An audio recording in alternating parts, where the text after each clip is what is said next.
There's a secret that every teen who's ever played Truth or Dare quickly learns.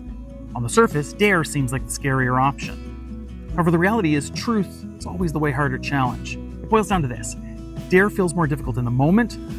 Truth has a much longer shelf life. Truth, Liv said, with the naivete of a 13-year-old positive she'd selected the less daunting task. Sam smirked before speaking, as if to indicate the question he was going to ask was incredibly obvious. Are you hoping someone dares Jack to kiss you? No. Her answer was accompanied by a chuckle and an emphatic head shake, as if kissing me was the furthest thing from something she wanted. I didn't have the immediate freedom to stew over her response. I was too concerned with my own upcoming decision. Truth or Dare? Luckily, Ashley was next in line and selected Dare. She was subsequently challenged to make out with Trevor for 60 seconds. I admired how confident and nonchalant they were while they strolled up the dock together and headed to the woods while we all gawked from afar. 60 seconds is a long time to watch two people clumsily kiss in the dark, so I was sort of relieved when Maria interrupted the awkward silence by leaning in my direction to whisper something. I really hope you pick Truth. I have the most embarrassing question to ask you. This notion terrified me. What was this girl going to ask? It had to be about my junk. Could it be worse? I obsessed over my choice while Ashley and Trevor walked back down the dock, smirking. Jack, Maria said gleefully, Truth or Dare? I felt backed into a corner. Looking back on it now, I realized the choice I made wasn't out of necessity at all. It was exactly the one I wanted to make. Dare. A smile grew on Maria's face. I dare you to French kiss Liv. I'm not sure why, but we both sat there frozen for a few moments. As soon as we opted to play the game, I knew this would happen. Hell, I think it's the reason I wanted to play. In the moment, though, we were both temporarily paralyzed by nerves. Fine, Liv said after a few awkward moments. None of you perverts are going to watch. Liv decided we should swim over to the boathouse and have the kiss in there. She slid off the dock into the water and I followed. We'll be timing, Trevor hollered while we swam in through the boathouse's garage door. 60 seconds when we yell go.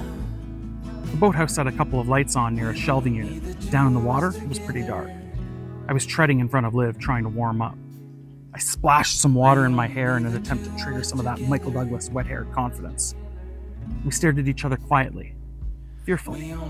You two ready? Trevor called out. I don't want to chicken out, Liv said, nodding her head at me.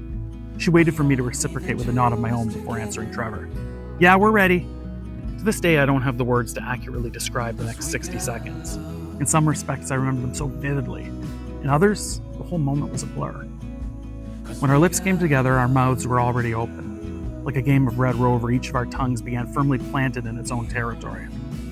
Eventually, her tongue moved forward, so mine did as well. Then they met, fluttering against one another. It was the most incredible 60 seconds of the entire summer. Toward the end, I even planted my right hand on her cold, wet cheek, the exact way Michael Douglas did as Jack Colton when he kissed Kathleen Turner's character in Romancing the Stone. We were them, or they were us. Whichever way you looked at it, something was happening. We played Truth or Dare for at least another hour. We were dared to kiss again. We did. This time it was more comfortable. We'd been practicing, perfecting the art.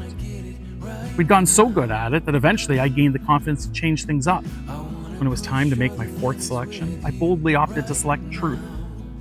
Okay, Ashley said, rubbing her hands together. Tell us, Jack, do you like Liv? We'd shared our first, second, and third kisses together. This was already up there as one of the best nights of my life. I was feeling the most intense form of affection I'd ever felt for someone. As you get older, people call that feeling puppy love. Back then, however, when you're in the middle of it, it's just love. So why did I answer the way I did? No, I said in as definitive a tone as I could muster. Of course not. I didn't even have the guts to look at Liv when I said it. It was the last meaningful thing I said to her in the summer of '88. Minutes later, our parents called us because it was time to leave. A day later, everyone drove home ready to take on a new school year. Like I said, Truth always has a much longer shelf life.